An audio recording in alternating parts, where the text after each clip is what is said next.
now live on YouTube. Oh yes, back with Craft Brewed Agile. Todd, how you doing, sir? Pretty great, and you? I'm great. We're about to have a beverage. I'm always happy then, and we've got a new friend with us today, Dan Vacanti. Dan, how are you, sir? Even better than Todd. So doing good. Yeah. So those of you that out there that are not aware of Dan, Dan is if you're doing Kanban in North America, it's probably because Daniel brought it here. One of the leading thinkers in the space. Actionable Agile Metrics, one of the best metric books on the planet.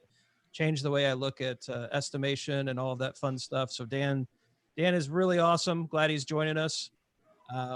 We got to start with the beer. So Todd, yeah, I am going to say this out loud. So I'm drinking a strawberry margarita milkshake IPA made by Tired Hands. I think this is like my second or third Tired Hands beer on the show, just outside of Philadelphia. Really good brewing, coming up with a lot of really crazy milkshake IPAs like this strawberry margarita milkshake IPA that I could see Daniel laughing at before. How about you, Dan? What are you drinking? Well, hold on. Actually, it just reminds me, just 1 second. And he's gone. You guys got to me a little bit late. I really wanted to drink a whiskey. I had a nice 25-year-old Dalmore. As you can see, you guys were a little bit late. So I'm settling for a Guinness. I know it's a bit pedestrian, but Guinness extra stout. That's what I'll be drinking today. Guinness is fine. So I'm gonna drink the Treff Punkt from the Gathering Place Brewery. This is from our good friend Eric Weber. Shipped this over to me from Wisconsin. It's a Kolsch style ale. I don't think they can call it a Kolsch. I think they have to say Kolsch style. But the Gathering Place Brewing Company is amazing. It's, and this Treff Punkt, I cannot wait to drink it. So I'm going to get it cracked and going. So Todd, while I get this poured, what is the question of the week for Dan? Oh, so usually, Dan, just now that we're live on YouTube and recording, we like to open up with a little bit of a question. And I thought that because this is really taken the internet by storm, that I would ask you if you have watched Tiger King yet. You know what? I have no idea what you're talking about. Okay, that's good. I do not have a clue. So I know you are from a southern state, and it is all about how there is the breeding of large tigers in the United States. Actually, okay. Now I know. On Netflix, you're talking about the Netflix documentary. Yes, Netflix documentary Tiger King. I refuse. Actually, I know about this. I refuse to watch it. I'm actually coming out strongly against that show and watching it, because from what I understand, and I haven't watched it, in full disclosure, I haven't watched it. From what I understand, it kind of glamorizes some of that stuff. So, oh no, That's a hot take on it, Dan. I don't know if I think it's a cautionary tale of hillbillies, meth, and tigers. Not being a good combination. Well, just again, in full disclosure, we are a big supporter of Big Cat Rescue just outside of Tampa. Oh, cool. Where they actually they save animals like that. It's one of our go-to charities, and they have recommended that their supporters do not watch that show. So we are following their recommendations. That's my understanding. That's actually really great to know. So I'm actually very pleased that I asked you the question about it, because I think that's a good vantage point, right? So it's Dan's somewhere in Florida. We won't tell you where, although we will in the comments include his personal cell phone number and mailing address. last four of the Social Security, all that. Yeah, but I think that's a really good point to make, and maybe bring into to light that, although Ryan and I joke about the show, and it's got really some interesting characters in it that make you sort of put your head down, thinking that those people really exist in the U.S., that there are some causes to look into for it, right? Yeah. So big just shout out Big Cat Rescue. Check them out. Cool. Wonderful organization. Very cool. It's a fun question. It's an interesting series. Big Cat Rescue, clearly I think they came out the best out of the whole documentary. But as we shift into kind of some of our more leanings, some of our agile thinking, our Scrum stuff, like when I think about preserving things, and we are in this kind of COVID era. We're in this kind of I don't know, quarantine space. Some of us are quarantined, some of us are free moving. What do you guys think are the things that we're holding on to in the industry that this event is proving that we need to let go of? What do you think of that?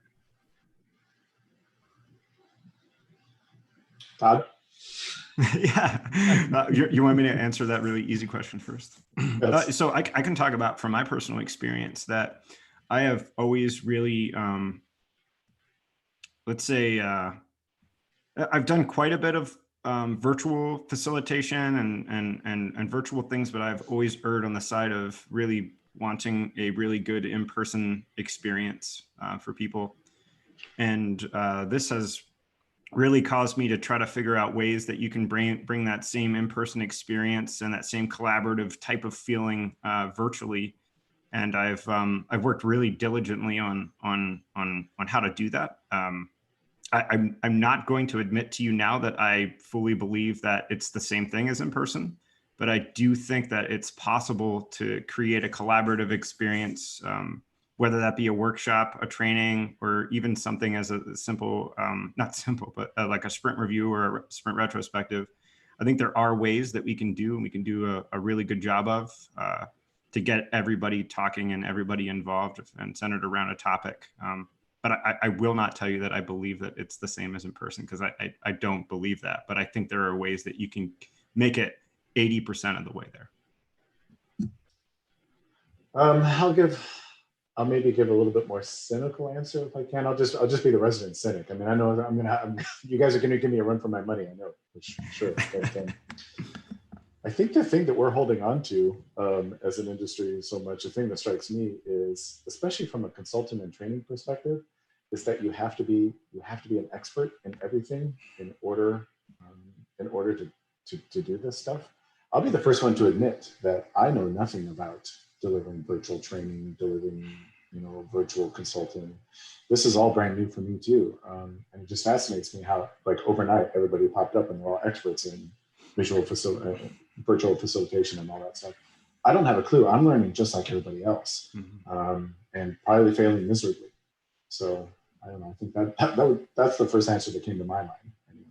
Oh, I think that's so true. Within days of people having the shelter-in-place orders coming out, it seems like everyone updated their Twitter profile to put #remote work in their profile. There's been countless workshops and other stuff popping up, and it's just like, wow, I didn't realize everyone was just an expert in this, and they were keeping it quiet and waiting for the right moment. Just waiting for that worldwide pandemic. Yeah, I can't wait. Been waiting 5 years, and finally all my Zoom knowledge will pay off. We're all learning. Like, we've been experimenting with breakout rooms, we've been experimenting with Mural, we've been experimenting with, can we do liberating structures in a virtual space? Can we facilitate some of the activity? And we're learning, and we're messing up, and we're growing and changing and having a good time doing it. But I mean, it's not easy stuff. It's not trivial, Yeah, I'm lazy. I mean, because we got a lot of people teaching PSK virtually, and I want to learn from them. I want them to go out and try all this stuff, and then find out what works and what doesn't work. Because I mean, I've got ideas. I'm with you, Todd. I'm skeptical about whether virtual can be as good as in person, but I think we're in a brave new world, and we kind of have to make it work. And maybe ultimately it can be better. Who knows? But I can guarantee you, my approach right now is definitely not better. It's not. Yeah. I'll tell you what, though, I started, so take it out of like Scrum or Kanban or that kind of training. I started my college degree at Purdue University, right? So I'm a Boilermaker, boiler up. I finished there you go. You're right. There's a boiler. It has the ingredients for a Boilermaker. That's perfect. I've had way too many of those. That's probably why I didn't finish at Purdue. And I ended up finishing my degree online. And I've been thinking back to that experience quite a bit. And some of the things that really made a difference, curriculum was always well-known and transparent. What was expected week over week was very transparent. There were video lessons, there were readings, there were podcasts. I mean, there's all sorts of different mediums to use. We had this discussion board where students can talk and get help and talk about assignments. We had Zoom calls, but then the professor did every week there was a 2-hour lecture Q&A. And so there was like live virtual stuff. There was pre-recorded stuff. There was assignments, but it was a very clear progression. Like it was laid out exactly what was expected. I feel like I got more out of it. Like I feel like I was able to work at my own pace. I was able to ask questions when I needed to. I had the certain modes of communication to get support from other students when I needed it. And I thought it worked incredibly well.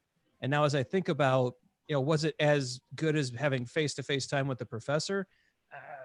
I don't know. But I mean, I was always able to get on a Zoom call like this and talk to the professor if I needed to. And it kind of worked out. And so I'm wondering, like, maybe it's not the end of the training world. And on that point too, we're such a worldwide, like the world is so connected, right? It just makes me think that the approach, maybe there's a positive in this, right? Like we've all been on conference calls where there isn't video and there isn't collaboration, or maybe you're staring at a PowerPoint. I think those problems exist when you're not on a conference call, right? When you're sitting in a meeting room.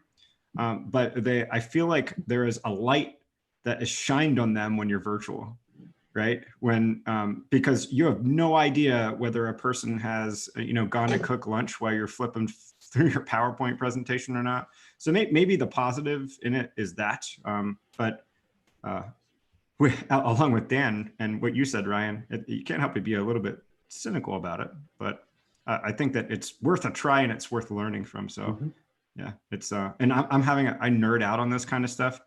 Dan, I'm the kind of guy that will run every experiment that you possibly want.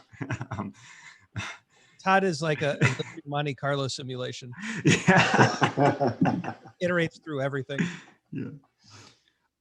So, Ryan, to turn the subject, Dan, I feel like we have to talk about your book, Actionable, Agile Metrics, and everything that it is in there, and maybe just philosophically, like I think I met you a little bit over maybe 3 years ago. I think I met you down in Tampa at a Scrum.org face-to-face. Maybe we met before then, somewhere along that time. Yeah.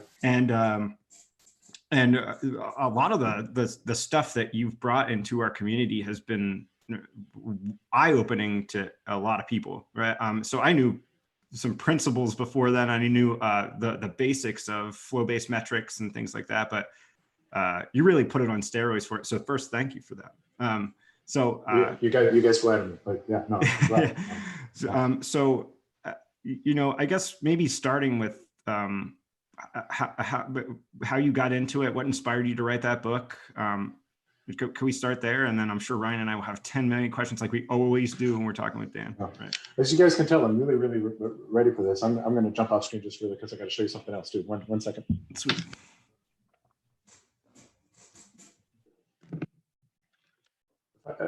If I can do one shameless plug, I've got my latest book, When Will It Be Done? It's finally out on in print version. And I think this one though, the When Will It Be Done, as you can tell, this is a proof. I've been asking for a print copy of that. It's out there on Amazon now. So I'm buying it. It's out there. Yeah. No, I'll send you a copy. Don't worry about it. I'll send you a copy.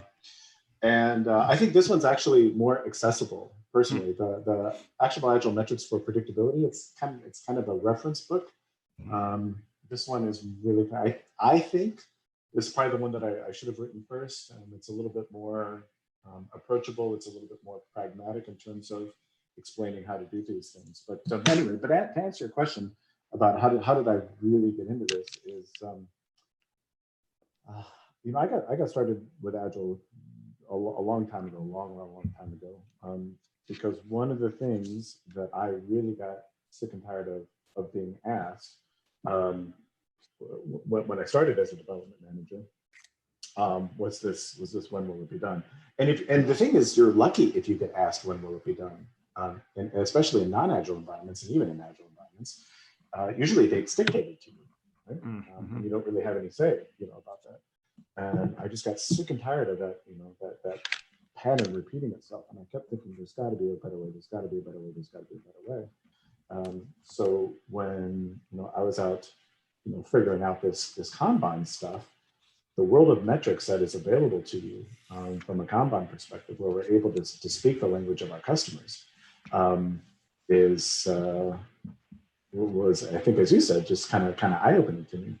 And what drove me to write that book that Ryan has in his hand right now was, and again, I'll be cynical, but everything that had been written on the topic of flow metrics was just bad. It was just awful. And I think most people were, the first exposure to flow metrics, if they have any exposure to flow metrics, was like Jira or something like that. And that's a whole different podcast on its own about about Jira metrics and things like that. So it was my main motivation was actually just to right a wrong.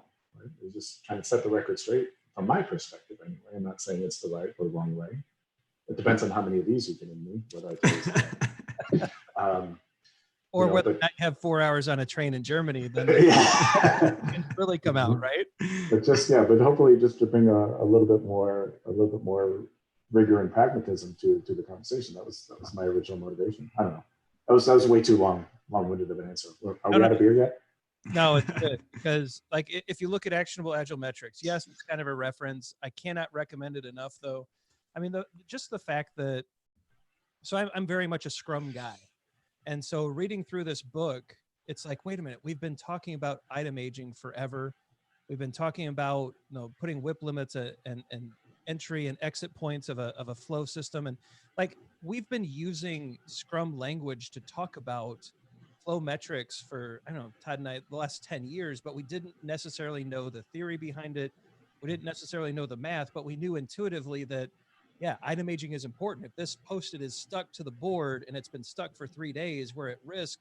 How do we swarm that? How do we deal with that? And we've been doing that for years, but to see the math behind it, to see how those metrics interplay, and even like, I used to be an anti-Monte Carlo kind of guy. I was like, oh, that's just computer nonsense. It's a people thing. But when you actually look at the math and you're like, no, wait a minute, we can actually forecast a release schedule based on solid ideas that, as the system changes, it updates, but just super powerful stuff. And it really, that coupled with a 4-hour train ride in Germany, you're able to be sorted out to where I actually believe in it. Like, I actually think this is the way that we could, this is the way that we could monitor and measure. But what's interesting about this new setup is if everyone's remote, then that means one of the core things one of the takeaways out of actionable agile metrics for me was we're not worried about the individual anymore. We're worried about the overall system. We're worried about overall flow. We're worried about getting an idea into the system and out of the system as soon as responsibly possible. Well, if we're all working remote, we can't monitor individuals anymore. We're only watching the flow of work. That's a really fascinating outcome of, I think, some of this remote stuff. Are you guys seeing that too? Todd, do you want to jump in? Do you have an opinion on that? I'm interested in hearing what you say.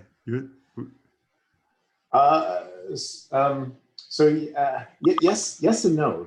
I think the fundamental problem that still has to be overcome is one of education, because I still think too many teams are anchored in, and I'll say it because we're all friends here. Too many teams are anchored in things like story points and that kind of, which I believe, and I'm on record as saying this, and I will say it again. I'll say it forever. I believe the whole story points movement set Agile back 10 years. I mean, I think it was one of the worst things. Not just because the math is bad and it's horrendous, but mostly because of the thinking that it instills that things like relative complexity are what matters when determining how long it takes to get stuff done. And generally speaking, that's just not true. Nothing could be further from the truth. So I would like to believe, that what you're saying is true, Ryan, but I still think there's a huge hill we have to climb in terms of education and getting people to understand why focusing on the whole system and the work instead of the individual workers is so crucially important.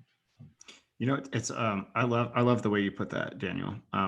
And I was on a peer review the other day, and I really want to attribute this to you right now, but I cannot remember your name. Fine young gentleman from the UK. I'll put it in the comments. But they were talking about, as a Scrum Master, is your team cooperating or are they collaborating? because there is a huge difference between that, between cooperation and collaboration. What you're talking about on that one side of it is cooperation. You might have a team that's cooperating to try to get as much stuff done as possible, but all going in different directions. They may collaborate by going out to lunch with each other, but is that really working collaboration? Is that professional collaboration around the stuff that they're trying to put out? So Dan, what is the big holdup? Like you work with some of the biggest companies in the world. You travel around the globe.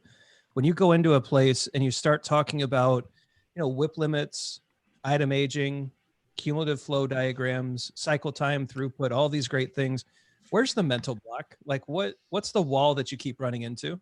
The mental block is all of this is and you guys, it's a cliche. You guys have probably heard me say this 1,000 times. But the mental block is the stuff that we talk about, it's unintuitive to the point of being counterintuitive. Everything on our whole lives that we've trained to do and that we've been taught to do, it almost in no way prepares us for understanding flow. Things like, in order to get more stuff done, you need to work on less, right? Getting somebody to understand that, because our whole lives we're like, oh, obviously, the more you work on, the more you're going to get done. Even worse than that is the sooner you start something, the sooner it will finish. Well, neither one of those things are true, right?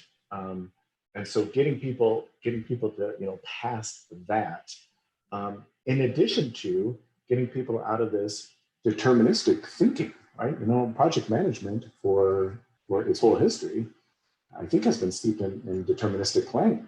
The fact that we can absolutely know how long it's going to take for something to finish. Well, that's not really the way the world works. And so shifting people to more of a probabilistic way of thinking, that we're actually really placing bets. That's what really is, and that's what we're really doing. And how do we act like we're playing poker, and place optimal bets?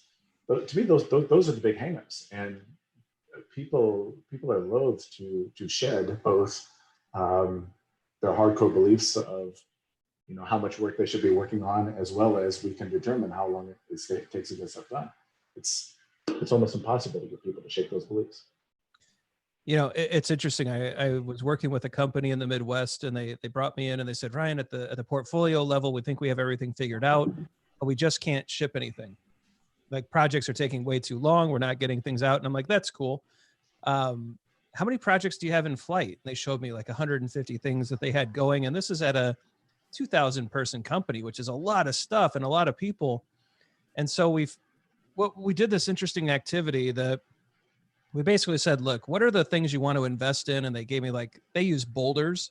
Here's the 4 boulders that we want to invest in this year. And we put those on a wall.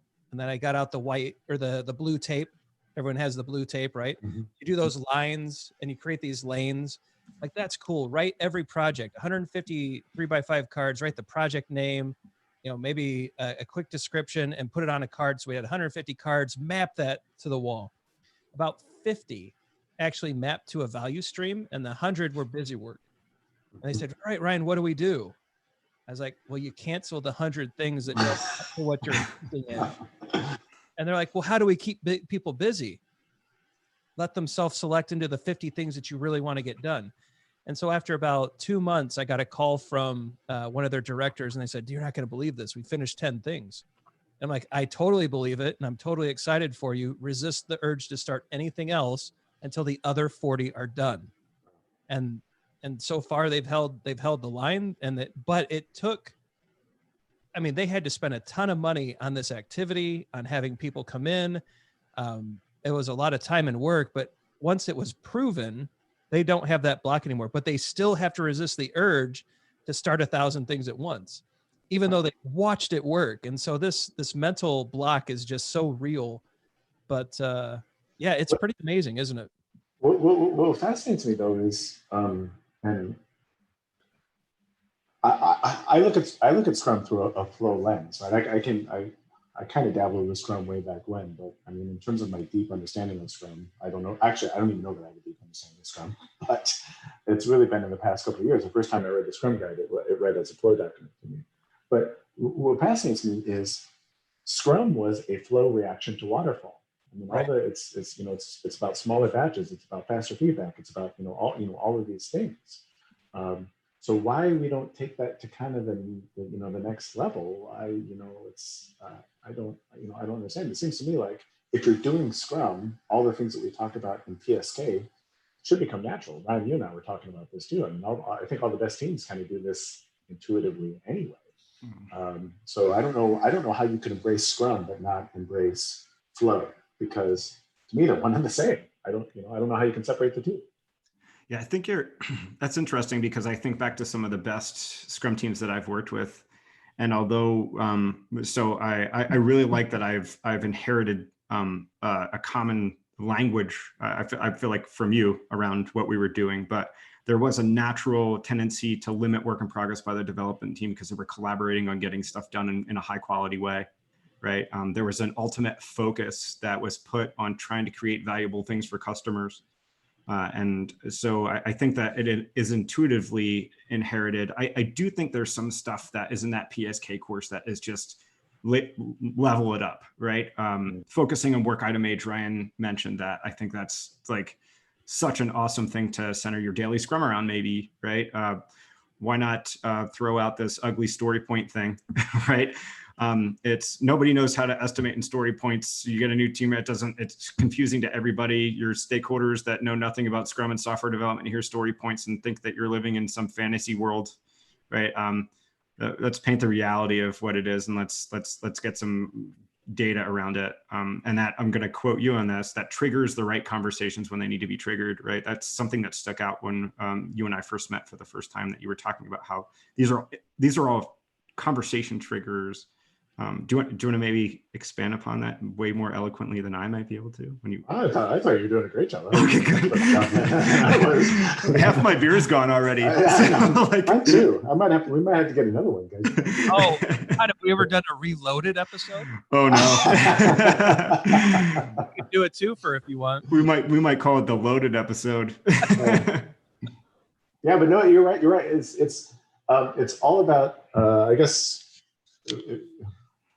I don't know that I can do it more eloquently, but for me, it's all about separating the signal from the noise, right? In our daily world, there's so much noise in our process. There's so much noise that the signal gets buried. And so how do we get those signals that something needs to happen? Like you said, we need to have a conversation. There's something not quite right here. We as a team, we need to get together and not cooperate, but actually collaborate to get this thing done. So, I thought you were doing a great job with it. I was good. I think I was just getting like, we're not talking. I wanted to hand it off to you, maybe. Dan, where's your mind focused now? Like, I know that you just got this paperback of the book out. These ideas are constantly evolving and changing as our world changes. Like, where's your head at now? I'm always curious to ask people like you that, and quite honestly, we think you're a pioneer in this space. Like, where are the mental cycles? Where have they shifted to?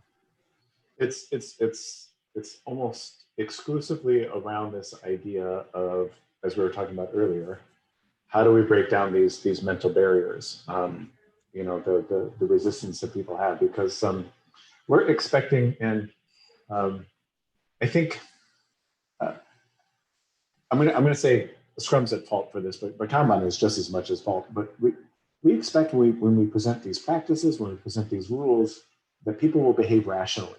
And for the most part, in their daily lives, people are under so much stress that even given the right tools, even given the right knowledge, they would just not behave rationally. And that's not their fault, right? I mean, that's just being human.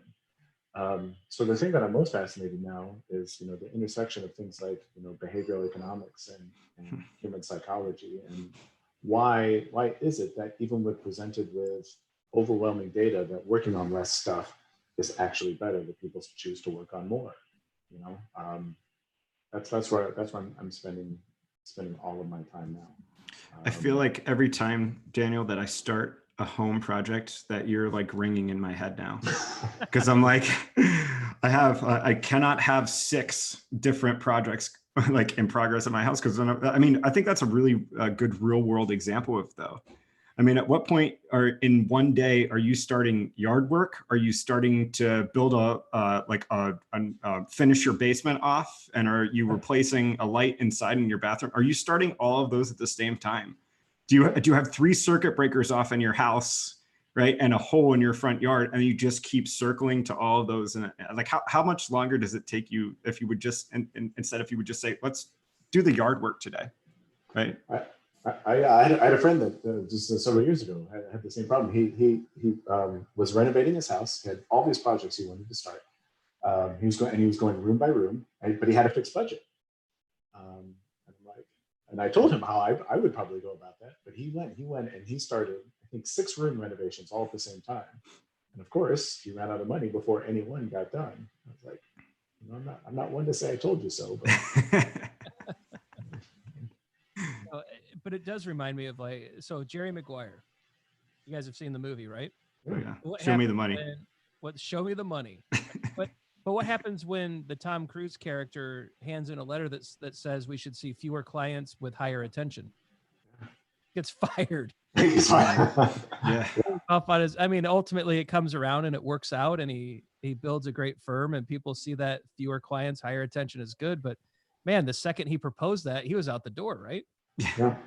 Well, you guys are football fans, right? And I don't know if you've read the paper by Richard Thaler. This has been one of my biggest inspirations lately. Speaking specifically about the NFL draft, is a lot of teams get suckered into this.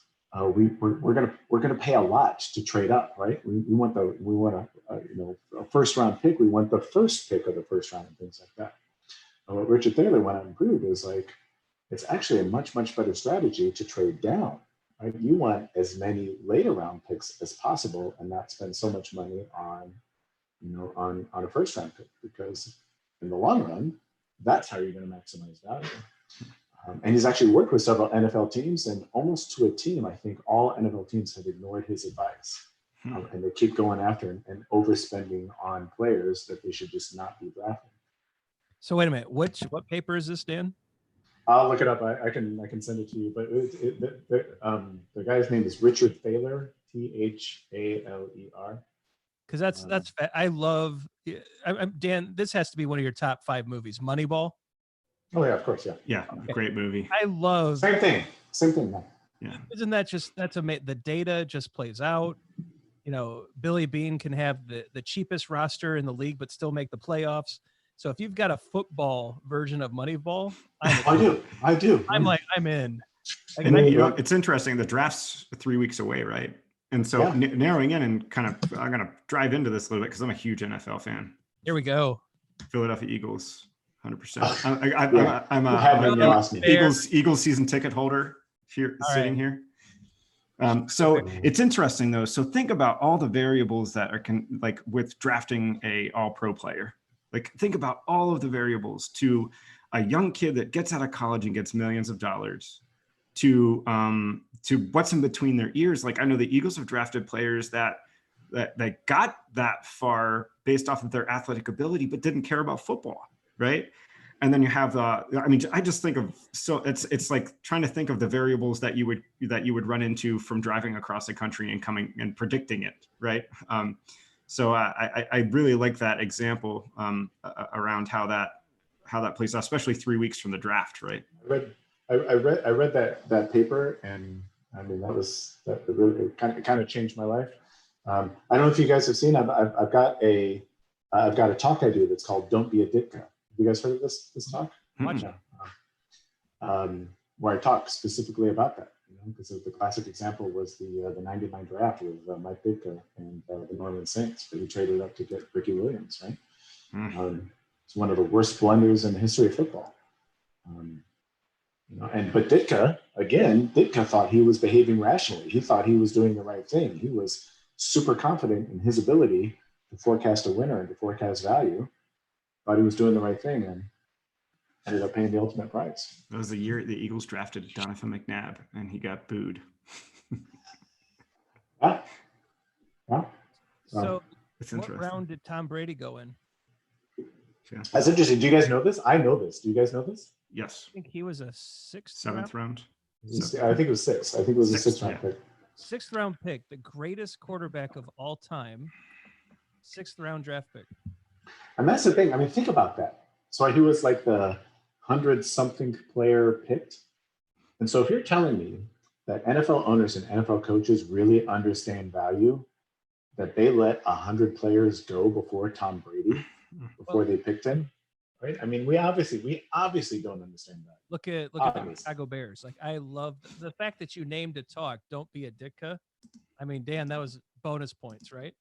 I've been a Bears fan since I was old enough to realize that football was on the TV, right?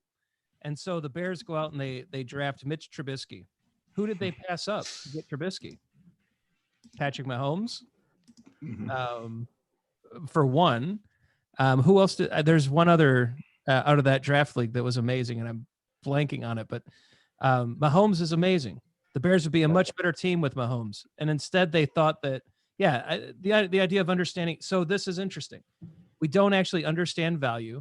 We're ordering things in ways that don't make sense, and then we're also then that means we're probably just wishing for good outcomes.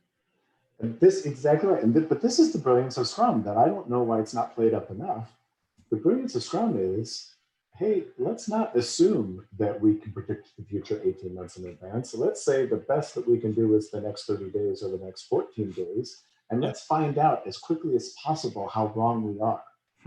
And I wish that's how Scrum was talked about a little bit more, because that's, to me, that's why it's brilliant, right? I mean, that's why it was brilliant, when it came out, however, 20 some years ago. But nobody really talks about it that way. I think, to circle back to your point previously on this, Daniel, it's maybe because people don't have the appetite to say that we don't know what we don't know, and that there's a possibility here that we might fail. Yeah. Right. And because let's say in an organization where you're funding something that you think right out front is going to cost you $5 million, people don't want to admit that $150,000 into it, you could be entirely wrong. Yeah, I know. It's exactly, and especially if you're a product owner, right? Yeah. Your whole job, your whole reason for existence is that you're supposed to know this stuff, right? Mm-hmm. And but having been a product owner, again, I'd be the first one to put my hand up and say, I do not have a clue. Let's try this for 2 weeks and let's see what happens. Yeah. Let's find out. It's risk mitigation at that point, right? Yeah. I'm not going to get fired if I can just try something and come back in a couple weeks. Exactly. Yeah. Because if this thing is wrong, I want to find out in 2 weeks. I don't want to find out in 2 years. Yeah. Yeah. Well, and back to Trubisky, now we have to trade for Nick Foles. Hometown hero. You're not going to get over that, are you? No, we could have picked Mahomes, and now we have Nick Foles because the number 2 pick. Well, I'm not happy. I'm not happy.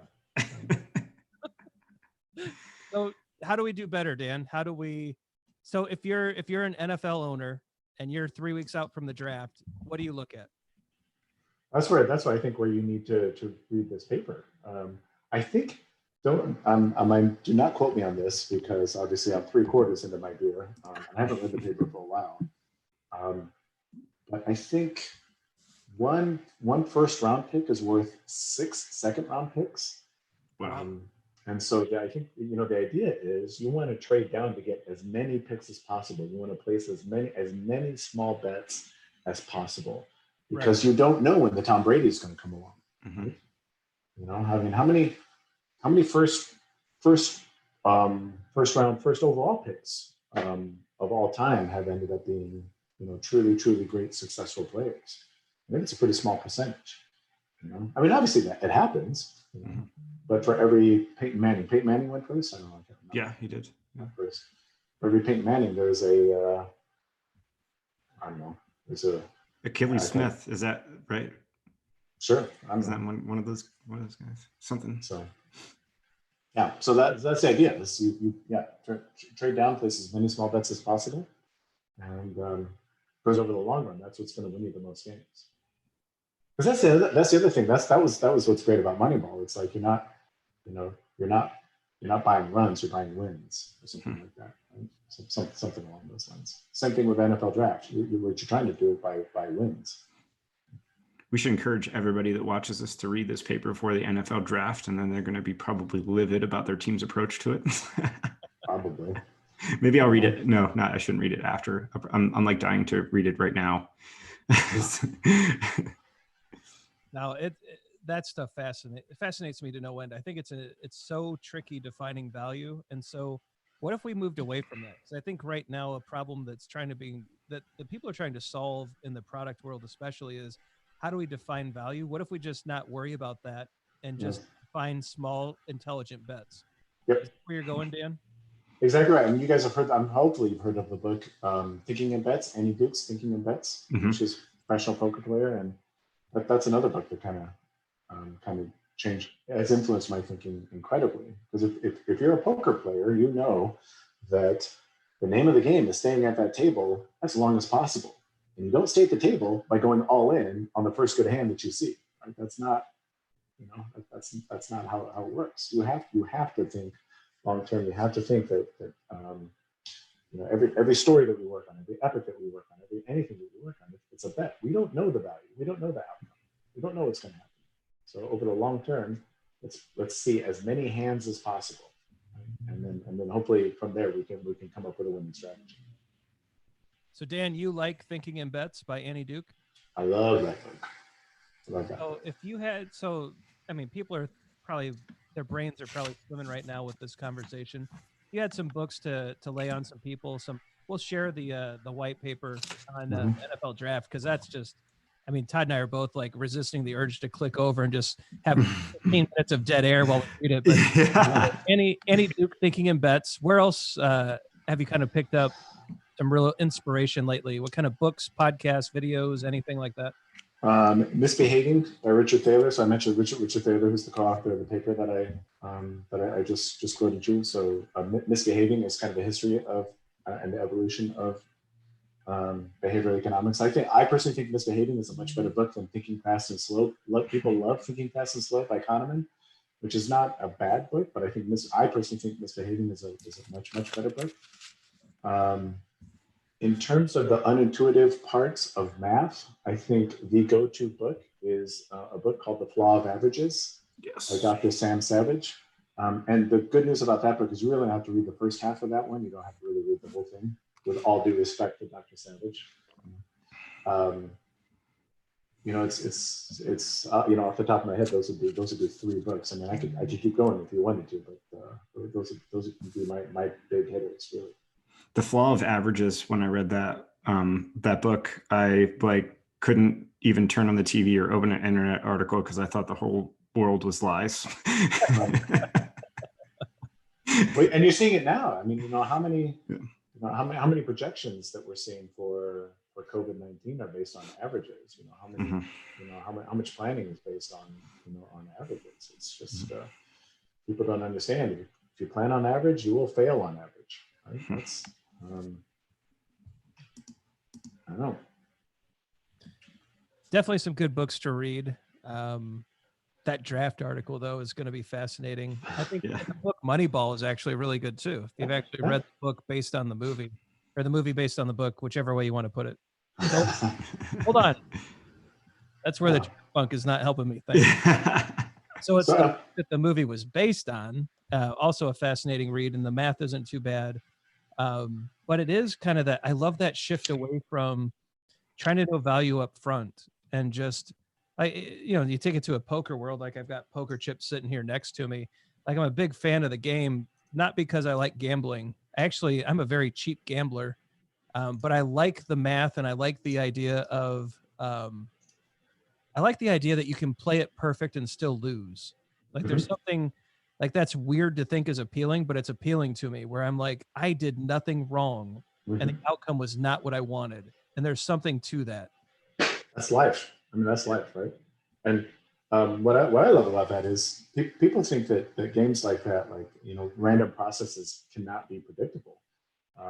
What's fascinating to me is, when everybody says that, random processes can't be predictable, there is a whole industry in Las Vegas that has made billions or even trillions of dollars proving otherwise, right?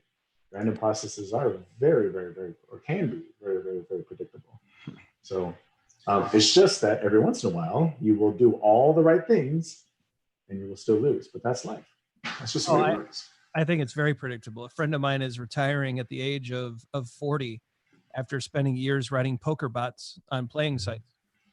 And he was able to beat the system. He had a fairly decent margin and just a slight edge, and, you know, retiring a multi-millionaire because the bots did great. My guess is he was probably using Monte Carlo simulation. I would imagine that's correct. Yeah. So yeah, there is some you can make some sense of the chaos. So while we, if I can ask some questions, because we're getting pretty close, I'm getting pretty close to the end of my beer. Yeah, I think I finished mine quickly. No. Because the strawberry margarita milkshake IPA was good. Go ahead, Dan. What's up? Because it's amazing. Because I want to talk about Scrum, because we haven't really talked about Scrum all that much. You're Scrum guys, and I have to say that conversation in Germany, you know, with Ryan. Unfortunately, Todd, you weren't there. I wish you would have been. Really changed my thinking about Scrum altogether. Because to be honest, I really wasn't sure about this whole Scrum thing or whatever. But Ryan, if I can quote you, like, you know, Ryan talked about Scrum Master as a badass, right? Can I say that online? Yeah. The Scrum Master is a badass. And I want to talk a little bit more about that, because as a layperson from an outside looking in, I would never characterize a Scrum Master as a badass. But in talking to you and talking to you about all the things that a Scrum Master should be doing, I was like, yes, finally, this thing resonates with me. Yes, this is the way it should work. And I think the book that you guys just put out really kind of reinforces a lot of those concepts, right? Yeah. So, that book? Yeah, that book. Yeah, it's interesting. It's interesting you say that, because, you know, we go to talk about social behaviors and how Scrum has been adopted, and the Scrum Master role has just been pushed down. Yeah. Right? And we wrote a book on it. So you have a product owner that is a 5% product owner, and 95% of everything else they do is other duties. Like, that's a huge problem. Guess whose fault it is if you let that stay that way? Yeah. Your Scrum Master. Guess whose fault it is if your team constantly delivers software into production that comes back with massive bug reports, and that just continues to happen? Guess whose fault that is? You're not the one writing the bugs, but you're indirectly responsible for it because you're not bringing it to anybody's attention.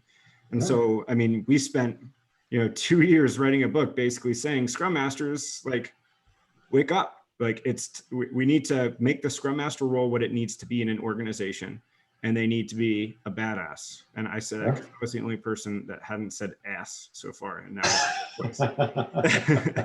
I think it's so important that Scrum Masters see themselves as powerful change agents and not quiet administrators. You know, and we talked about this, Dan. If someone's messing up on the team, and despite all efforts, they just cannot get on the same page as the rest of the Scrum team members, get them out. Right? Partner with leadership, partner with HR, remove them. So we talk about three things. Like when Todd and I are teaching the advanced Scrum Master class, a Scrum Master's got to have three things, right? They have to love their team. And it's a weird word to use, like the word love in a tech space or in a product space. But the way that we mean that is they have to have this deep care for this team because they want these people to be wildly successful. Right. And that's a pretty powerful stance. And then finally, they have to have zero tolerance for anything that's preventing this team that they love from being wildly successful. Zero tolerance.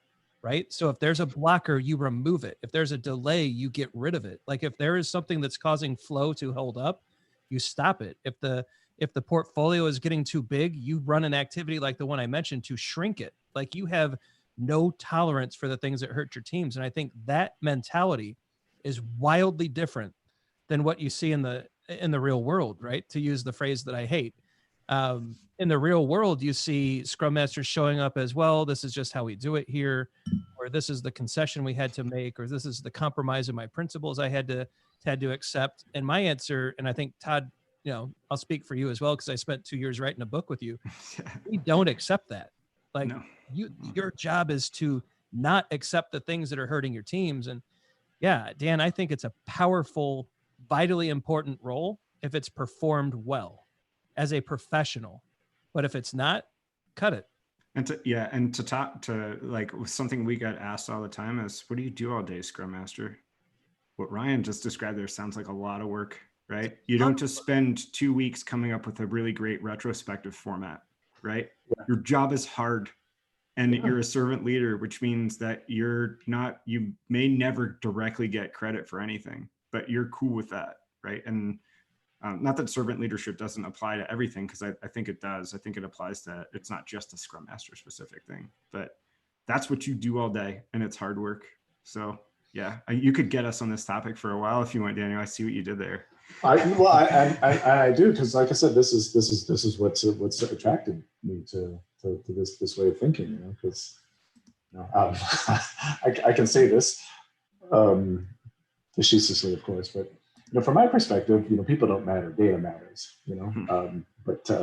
so I've never been much for, you wouldn't call me a people person, and I've always had this idea of Scrum Masters. It's like get everybody together and let's all hug and let's all be happy or whatever.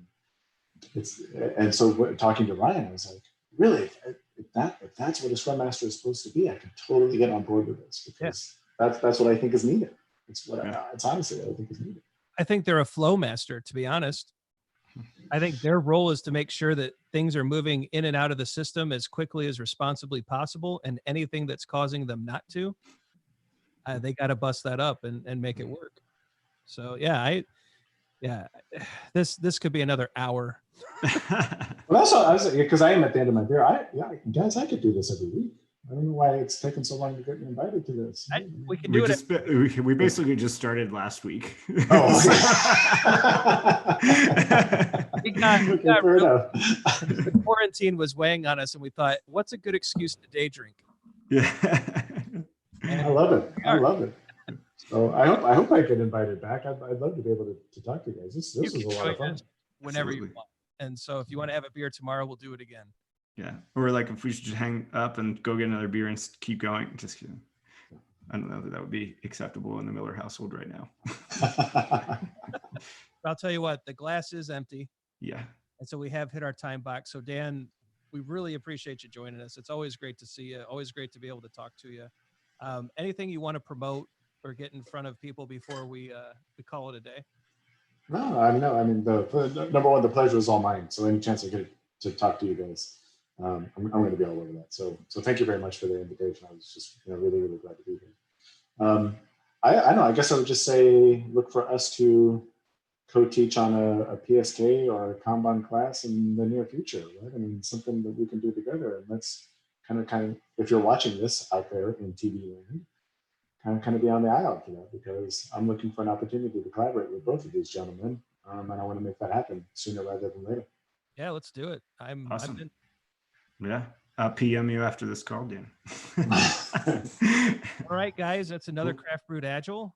Another beer is gone, another show recorded, and you know what? For the viewers, we actually noticed a huge uptick this past week. If there's any topics, any kind of ideas, if you have a beer recommendation, so let us know. Or whiskey. Or a whiskey.